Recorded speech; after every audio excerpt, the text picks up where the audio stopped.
Soldiers' Monument, War for the Preservation of the Union. Sitting by the roadside on a summer's day, chatting with my messmates, passing time away, lying in the shadows underneath the trees, goodness, how delicious, eating goober peas.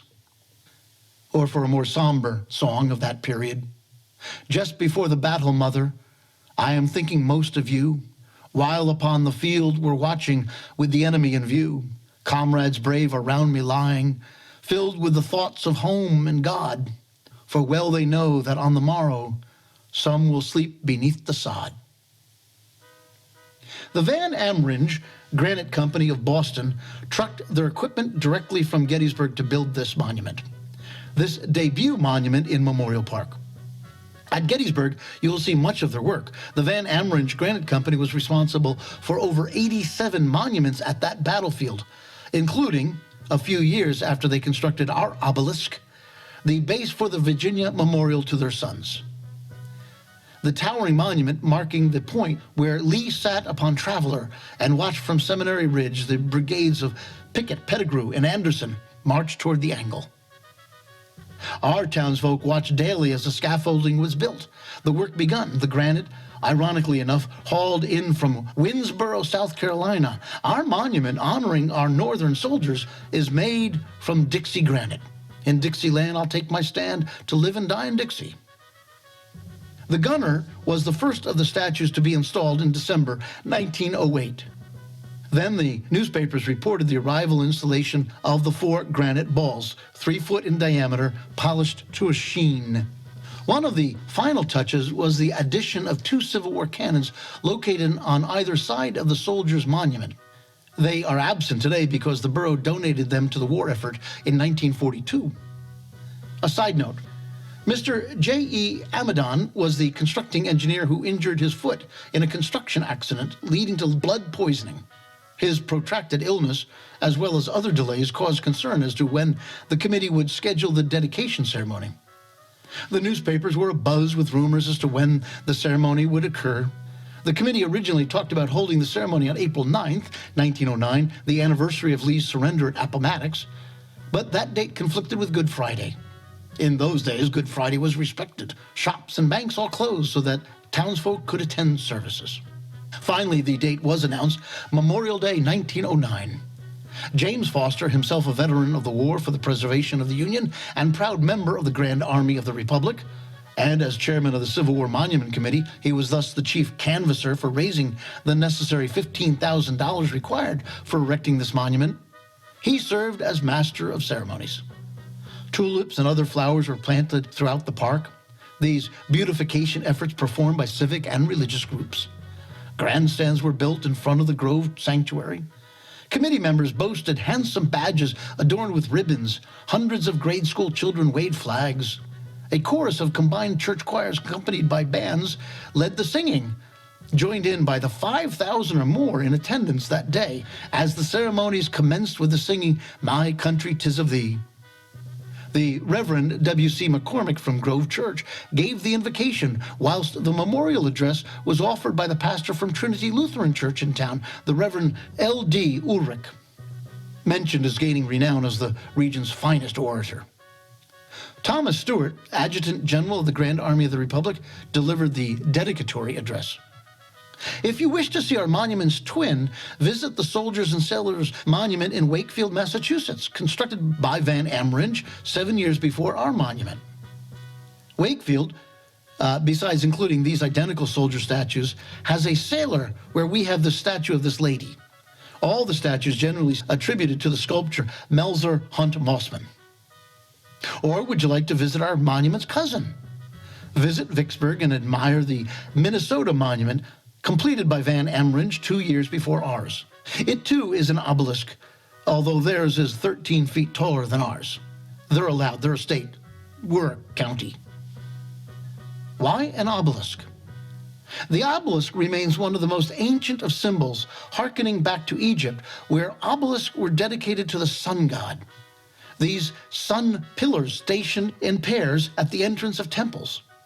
We see them throughout Rome, or in the center of the Mall at Washington, D.C., or with Cleopatra's Needle in New York and London, or at Bunker Hill.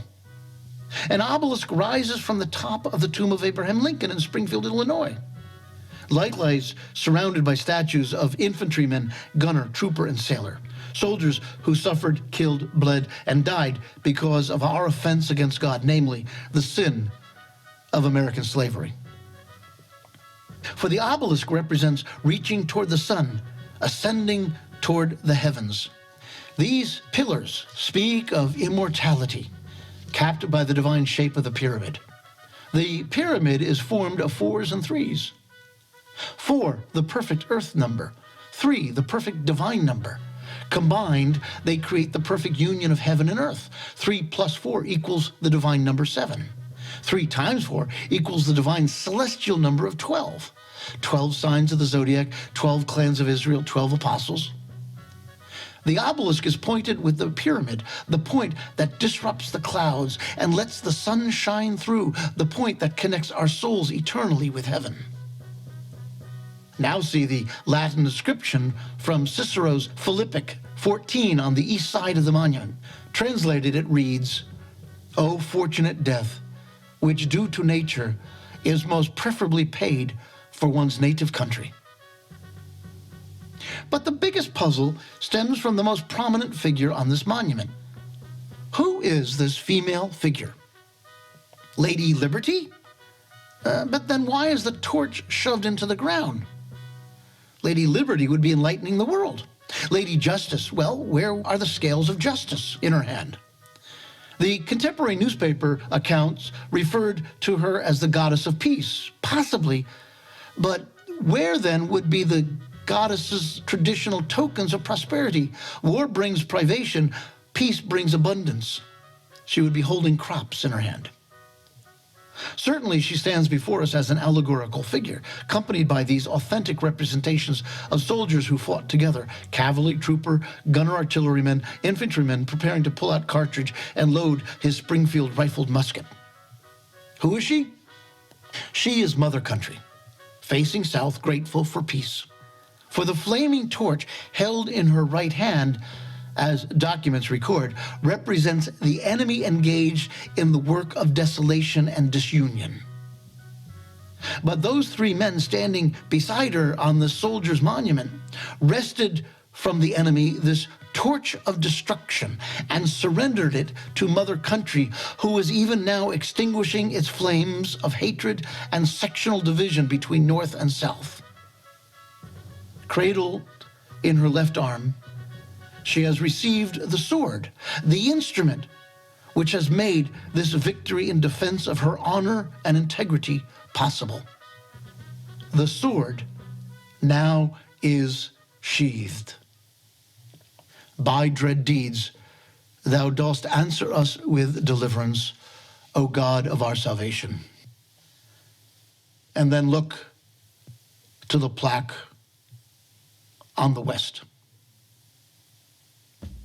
77 years ago, our fathers brought forth on this continent a new nation conceived in liberty and dedicated to the proposition that all men are created equal.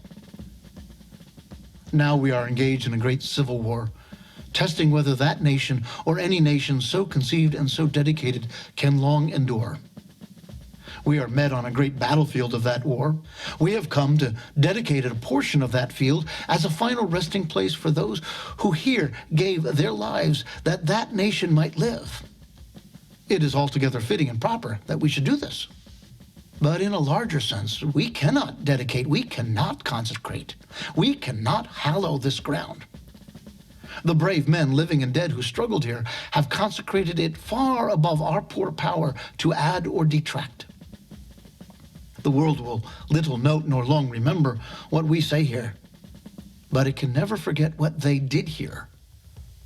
It is for us, the living rather, to be dedicated here to the unfinished work which they who fought here have thus far so nobly advanced. It is rather for us to be here dedicated to the great task remaining before us, that from these honored dead we take increased devotion to that cause for which they gave the last full measure of devotion.